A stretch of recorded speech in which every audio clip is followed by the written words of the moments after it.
तो साथियों, आपने दारू का नाम तो सुना होगा। दारू यानी कि शराब, भाई साहब मदिरा। भाई साहब इस भारत में भाई साहब कोई कुछ काम करे या ना करे, कोई खुश हो, कोई गम में हो, कोई कुछ में भी हो, भाई साहब यहाँ पे भाई साहब लिक्वर का जो बिज़नेस है वो धड़ल्ले से जो है चल रहा है। ये बात किसी से छुपी है नहीं इंडिया में। अब इसमें भी भाई साहब ब्रांड होते हैं, मीन्स इसमें भी कई टाइप के होते हैं। तो भाई साहब इसमें पहला होता है आपका विस्की होता है, ब्रांडी होता है, आपका आपका रम होता है, आपका बियर होता है, आपका शैम्पियन होता है, आपका पता नहीं भाई साहब कितने प्रकार के जो है यहाँ पे लिक्वर्स होते हैं और तरह तरह की कंपनियाँ हैं। जय हिंद साथियों, मेरा नाम है जितेंद्र और आपका स्वागत है आज के एक और ख़ास वीडियो में, एक नॉलेजेबल वीडियो में। तो भाई साहब आज बात करेंगे Tilak Nagar industries limited company के बारे में। भाई साहब ये कंपनी लिक्वर कंपनी है, एक शराब का मैन्युफैक्चर करती है कंपनी, और उस शराब का नाम है ब्रांडी। भाई साहब ये ब्रांडी बनाती है। ब्रांडी में इंडिया की सबसे तेज़ी से बढ़ने वाली कंपनी है ये। मेरे कहने का मतलब है कि इनका जितना भी बिजनेस है, पूरा एसेट्स है, तो उसमें 80% जो है ये ब्रांडी का प्रोडक्शन करते हैं, बाकी का 20% में आपका विस्की रम वगैरह बाकी सारी चीज़ें आती हैं। साथियों आपको बता दूं, मैं पिछले साल इस कंपनी ने भाई साहब 47% से भी ज़्यादा का रिटर्न दिया है। तो यहाँ पे बात हो रही है भाई साहब तिलक नगर इंडस्ट्रीज़ की। तो मैं आपको बता दूं साथियों, क्या ये शेयर अभी भी अंडर वैल्यूड मुझे लगता है? तो जवाब है हाँ भाई, लगता है। या फिर थोड़ा सा रिस्की गेम है, अभी भी है। तो भाई साहब थोड़ा सा रिस्की तो हमेशा रहेगा। कोई भी शेयर उठा लीजिए आप, दुनिया में कोई भी किसी भी कंपनी का शेयर उठा लीजिए आप, रिस्क सब में बराबर है। तो भाई साहब आपको कंपनी का परिचय करा देता हूँ मैं। तो भाई साहब यहाँ पे तिलक नगर इंडस्ट्रीज़, जिसे हम टीआई के नाम से जानते हैं, तो भाई साहब ये एक लीडिंग इंडियन लिक्वर कंपनी है। लीडिंग है भाई साहब, ठीक है। जो खास करके करती है वो ब्रांडी सेगमेंट में काम करती है। इसके प्रमुख ब्रांड हैं, जो ब्रांड है वो, तो पहला नाम है इसका मैंसन हाउस, दूसरा है इसका भाई साहब कुरियर नेपोलियन, ठीक है। ये सारे ब्रांड जो हैं वो साउथ इंडिया में बहुत ज़्यादा पॉपुलर हैं। पिछले कुछ सालों में कंपनी ने जो है अपने डेट का, मीन्स कर्ज का रिडक्शन बहुत तरीके से किया है भाई साहब, बहुत एग्रेसिवली किया है, और हाई मार्जिन पे फोकस भी किया है कंपनी ने। और प्रीमियम ब्रांड की जो चीज़ें हैं उन पर भी यहाँ पे ध्यान दिया जा रहा है। तो साथियों इसके लिए एक नई न्यूज़ निकल के आ रही है अभी कि भाई साहब ये कंपनी, ये लिक्वर कंपनी किसी और लिक्वर को जो है, और ब्रांड को भी खरीद के अपनी कंपनी में जो है शामिल करने जा रही है। तो भाई साहब उस कंपनी का मैं बता दूं आपको, उस कंपनी का नाम है इंपीरियल ब्लू वाइन। जैसा कि आपने नाम सुना ही होगा साथियों, नहीं सुना है तो भी आप सुन लीजिए। यहाँ पे मैं आपको बता दूँ कि ये जो अपनी कंपनी है तिलक नगर इंडस्ट्रीज़, ये मैन हाउस ब्रांडी बनाने वाली कंपनी क्या कर रही है, फ्रांसीसी शराब कंपनी परनोड रिकार्ड नाम की कंपनी है, उससे जो है इंपीरियल ब्लू विस्की खरीदने के लिए बातचीत कर रही है, और अभी सबसे आगे भी है। तो भाई साहब मनी कंट्रोल की एक रिपोर्ट के अनुसार तिलक नगर इस डील को पूरा करने के लिए कर्ज और इक्विटी फंड जो है जुटाने में लगी हुई है। हालांकि अभी इस डील का कीमत का कोई खुलासा हुआ नहीं है, लेकिन पहले की खबरों के हिसाब से बोला जाए यदि, तो 600 या फिर $650 मिलियन लगभग की ये डील जो है होने वाली है।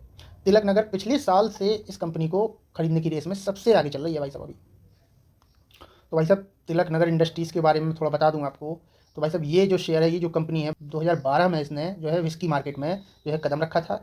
तिलक नगर इंडस्ट्रीज़ ने 2012 में मैंसन हाउस ब्रांड के ज़रिए विस्की मार्केट में जो है कदम रखा था, लेकिन उसकी बिक्री का 90% हिस्सा अभी भी भाई साहब कहाँ से आता है, ब्रांडी से। मैंने आपको जैसा कि बताया, बाकी का 10% आपके और ब्रांड मान लीजिए आप।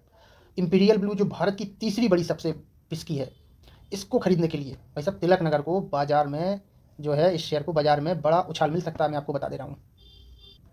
केवल इसीलिए मैंने इस न्यूज़ को इसमें शामिल किया है, ताकि आप लोगों को सच्चाई से जो है अवगत कराया जा सके। यहाँ पे मैं आपको बता दूं साथियों, पिछले महीने द इकोनॉमिक्स टाइम की एक रिपोर्ट में कहा गया था कि जापानी शराब कंपनी सनटोरी ने भी इंपीरियल ब्लू के लिए बोली लगाई थी। सनटोरी पहले परनोड रिकॉर्ड की जो है 8582 करोड़ की मांग के कारण इस दौर से जो है बाहर हो गई थी। इसके अलावा लंदन के एंटरप्रेन्योर रवि देओल की कंपनी इन ब्रू बेवरेज भी इस अधिग्रहण की होड़ में जो है शामिल रही थी। अगर यह डील सफल होती तो तिलक नगर इंडस्ट्रीज़ के लिए एक बड़ा कदम होगा भाई साहब, ठीक है। इंपीरियल ब्लू की मजबूत बाजार में उपस्थिति, मीन्स ग्राहकों की संख्या तो भाई साहब है ही, और क्या उपस्थिति इसकी और बिक्री के आंकड़े तिलक नगर को लगातार जो है बाजार में एक मजबूत प्लेयर बना रहे हैं, ठीक है। ये डील जो है कंपनी को ब्रांडी के अलावा विस्की सेगमेंट में भी स्थिति अपनी मजबूत करने के लिए मौका देगी। यहाँ पे साथियों आपको बता दूं मैं कि इंपीरियल ब्लू भारत में विस्की की बिक्री के मामले में तीसरा सबसे बड़ा ब्रांड है, जिसका बाजार हिस्सेदारी जो है 8.6% है। मतलब जितना भी इंडिया में शराब दारू वगैरह बिकता है, उसका 8.6% जो है ओनली इंपीरियल ब्लू ही बेच देता है। समझ रहे हैं आप? बड़ी बात है भाई साहब। यह ब्रांड मैकडॉवल्स और रॉयल स्टेज के पीछे है। पहला नंबर कौन सा है भाई साहब, बता दिया मैंने आपको, मैकडॉवल, और दूसरा रॉयल स्टेज, ठीक है। 2024 में इंपीरियल ब्लू के 2.22 करोड़ केस सेल हुए थे, ठीक है, जो पिछले साल की तुलना में मामूली ग्रोथ है। हालांकि पिछले 5 सालों में इसकी बिक्री में 4% की कमी आई है। किसकी में? इंपीरियल ब्लू की। यह ब्रांड डीलक्स सेगमेंट में आता है, जो मास मार्केट और प्रीमियम कैटेगरी के बीच प्लेस होता है। इंपीरियल ब्लू को 1997 में कनाडाई कंपनी सी ग्राम ने भारत में लॉन्च किया था, आपको मैं बता दूं तो 2001 में सी ग्राम के ग्लोबल बिजनेस की बिक्री के बाद जो है परनोड रिकॉर्ड ने, जो फ्रांसीसी कंपनी है, इसने जो है इसके भारतीय बिजनेस की ऑपरेशन को जो है अपने कब्जे में लिया। अब परनोड रिकॉर्ड अपनी स्ट्रेटेजिक वैल्यू के तहत इस ब्रांड को जो है बेचने पर विचार कर रही है। तो भाई साहब ये तो हो गई इंपीरियल ब्लू की गाथा और कुछ तिलक नगर की गाथा, और भाई क्या हो सकता है शेयर में, क्या नहीं हो सकता है वो अब मैं आपको दिखा देता हूँ। आज यहाँ पे देखिए आप, आज वन डे का यहाँ पे चार्ट खुला हुआ है तिलक नगर का। यहाँ पे आप देख सकते हैं साथियों, आज यहाँ पे 1.68% की यहाँ पे गिरावट दर्ज की गई है। आज 9 जुलाई है। 5 दिन का यदि यहाँ पे चार्ट देखा जाए तो यहाँ पे 0.63% की तेज़ी दिख रही है, ठीक है साथियों। और यहाँ पे 1 महीने की चार्ट देखा जाए यहाँ पे तो 2.73% की जो है गिरावट दिख रही है। 6 महीने का चार्ट पैटर्न यदि देखा जाए साथियों तो यहाँ पे भी 17.34% की जो है गिरावट ही दिख रही है। YTD means year till date का देखा जाए तो यहाँ पे भी 18.30% की यहाँ पे भी गिरावट दिख रही है भाई साहब। लेकिन यहाँ पे ऑल टाइम चार्ट यदि यहाँ पे इसका देखा जाए तो आप देखिए किस तरह से यहाँ पे जो है रिकवरी एक सर्कुलर वे में ऊपर की ओर जा रही है। हालांकि जब बाजार में यहाँ पे मार्केट फॉल आया था, मेजर फॉल आया था, उसके बाद यहाँ तक ये शेयर करेक्ट हुआ है यहाँ 200 रुपये तक। 200 रुपये से फिर से आज यहाँ 343 रुपये पे पहुँच गया है। लेकिन यहाँ पे भी ये होल्ड कर रहा है। मैं आपको बता दूँ 6 महीने का चार्ट पैटर्न यदि देखें अपन तो यहाँ पे मैं आपको दिखा दूँ, देखिए आप 75% की यहाँ पे रिटर्न बना के दे दिए हैं। कब से कब तक? क्या लिखा है? 3 मार्च से जो है 16 जून, ठीक है। 3 मार्च मीन्स मार्च, अप्रैल, मई और जून भी समझ लीजिए आप। 3.5 महीने में भाई साहब 75% की रिटर्न है। समझ रहे हैं आप? शराब बनाने वाली कंपनी है भाई साहब, कोई छोटी मोटी कंपनी नहीं है। भागती है ना तो ऐसा भागती है ना, बिना 10-20% की पहले तो भागती नहीं है ये, मैं आपको बता दूँ साथियों। तो ये सब चीज़ें हैं, इन पर आपको फोकस करना पड़ेगा, समझना पड़ेगा इन सब चीज़ों को जो मैं आपको बता रहा हूँ। आपके लिए मैं बहुत ही अच्छे से लाता हूँ जो कि आपके लिए फ़ायदेमंद साबित हो सकें। समझ रहे हैं साथियों? तो साथियों अब इनका फंडामेंटल्स भी देख लेते हैं थोड़ा सा। तो भाई जब इसका मार्केट कैप आपको दिख ही रहा है यहाँ पे 6,752 करोड़ का है। यहाँ पे करंट प्राइस 348 की है और इसने हाई लगाया हुआ है 457 का, लो लगाया हुआ है 200 का, और 200 से शेयर 348 पहुँच गया है। और भाई साहब हमारे जो व्यूवर हैं, हमारे जो साथी हैं वो सोते रहते हैं हमेशा के लिए, तो खैर उनसे तो मैं ज़्यादा नहीं बोलूँगा कुछ, लेकिन इतना ही बोलूँगा कि भाई साहब जो मैं समझा रहा हूँ वो प्लीज़ समझें। यहाँ पे आप देखिए स्टॉक पी देखिए भाई साहब, इसका अभी 29 में 30 मान सकते हैं, इसका 30 रुपये इसका जो है स्टॉक पी है, ठीक है। अब इंडस्ट्री भी देख रहे हैं, यहाँ पे देखिए इंडस्ट्री पी भी यहाँ पे सेम निकल के आ रहा है, बिल्कुल सेम। तो भाई साहब बढ़िया शेयर है, अंडर वैल्यूड आपको मिल रहा है तरीके से, कोई दिक्कत ही नहीं है भाई साहब, ठीक है। यहाँ पे डिविडेंड यील्ड भी यहाँ पे कंपनी देती है, लेकिन बहुत कम देती है, लेकिन देती है फिर भी। बाकी यहाँ पे ROE देखिए आप कितने बेस्ट, बहुत ही बेस्ट है भाई साहब। ये कॉलम बहुत ही बेस्ट लगा मेरे को। इसके बाद अब मैं आपको बता दूँ फेस वैल्यू यहाँ पे 10 ही है, मीन्स यहाँ पे एक्सीलेटर बढ़िया है, तेज़ है, एक्सीलेटर बढ़िया है। मैं इसीलिए बोल रहा था आपसे कि जब भी शेयर भागता है ये तो करीब 15 से 20% भाग जाता है, इसके बाद फिर कंसोलिडेट करता है थोड़ा सा, फिर 15-20% भाग जाता है, ऐसा भागता है। ऐसा नहीं भागता है कि 3% भागेगा, 5% भागेगा, ऐसे नहीं भागता। समझ रहे हैं साथियों? इन सब चीज़ों को आप समझिए, मैं आपको इसीलिए बताता हूँ इन सब चीज़ों के बारे में। बाकी डेट देखिए कंपनी का ना के बराबर है, 44 करोड़ का। रिजर्व देखिए 689 करोड़ का है।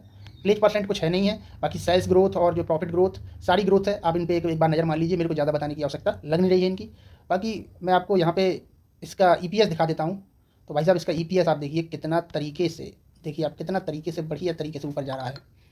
आप एक एक ग्राफ देखिए, एक एक ग्राफ देखिए आप, हर ग्राफ अपने प्रीवियस ग्राफ से ऊपर बन रहा है। समझ लीजिए भाई साहब EPS means earning per share. जब अर्निंग पर शेयर इतना ऊपर जा रहा है तो कंपनी तो प्रॉफिट में है, ऑब्वियसली सी बात है भाई साहब। इसके बाद देखेंगे भाई साहब यहाँ पे सेल्स देख लेते हैं यहाँ पे ग्राफ के फॉर्म में। तो भाई साहब यहाँ पे भी मैं आपको दिखा दूँ भाई साहब, ये भी देखिए आप कितना शार्पली ऊपर जा रहा है तरीके से। हाँ हालांकि यहाँ पे थोड़ा कंसोलिडेट किया है थोड़ा सा सेल्स, लेकिन फिर इसने आगे यहाँ पे बढ़ना चालू कर दिया है। तो भाई साहब रिजल्ट तो भाई साहब एक नंबर चीज़ है, और मैं आपको बता दूं कंपनी में कोई कहीं से कहीं तक मुझे कमी दिख नहीं रही है यहाँ पे। इसके बाद में मैं सीधा आपको यहाँ पे प्रॉफिट लॉस ये सब मैंने आपको ग्राफ में चेक करा दिया है, आप लोग खुद चेक कर लेना भाई साहब कि मैंने सही बताया है गलत। इसके बाद इसकी बैलेंस शीट चेक कर लेते हैं भाई साहब। तो बैलेंस शीट में आपको बता दूँ मैं साथियों, यहाँ पे आप देखिए रिजर्व यहाँ पे किस तरीके से बढ़ रहा है भाई साहब। देखिए माइनस था 298, 461, 689। बोरोइंग्स देखिए किस तरीके से घट रहा है, 585, 256, 121, 44। बताइए भाई साहब।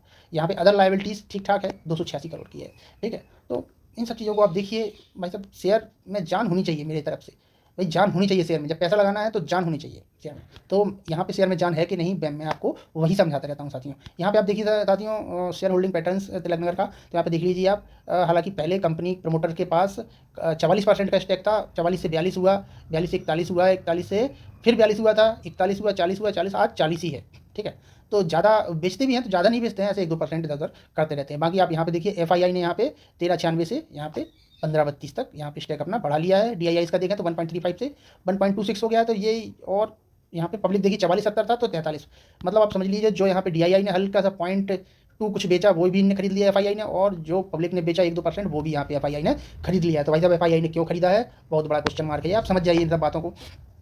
बाकी साथियों यहाँ पे कोई रिकमेंडेशन रहते नहीं है, शेयर आपको खरीदना है बेचना है जो भी है आप अपने हिसाब से कीजिए, आप अपने एडवाइज़र के हिसाब से कीजिए। एडवाइज़र के हिसाब से नहीं करना है, नहीं है पैसे एडवाइज़र को देने के लिए, तो आप खुद से अपना रिसर्च एनालिसिस कीजिए। मैं आपको तरीका भी तो बता रहा हूँ कैसे एनालिसिस किया जाता है, आप इस तरीके से अपने हिसाब से कीजिए। बाकी पैसा आपका है साथियों, घाटा आपका होगा, फ़ायदा आपका होगा, इसमें मेरी कोई जिम्मेदारी नहीं है, क्योंकि मैं कोई सेबी रिसर्च एनालिस्ट नहीं हूँ। मैं केवल यहाँ पे आपको एजुकेशन पर्पज़ के लिए आपको समझा रहा हूँ सारी चीज़ें, इसलिए क्योंकि टाइम बहुत अच्छा चल रहा है भाई साहब, आजकल टाइम चल रहा है इन्वेस्टमेंट का, इसीलिए मैं सारी चीज़ें जो है बताता रहता हूँ, शेयर के गुण अवगुण सारी चीज़ों से अवगत कराता रहता हूँ आपको। बाकी साथियों चलिए।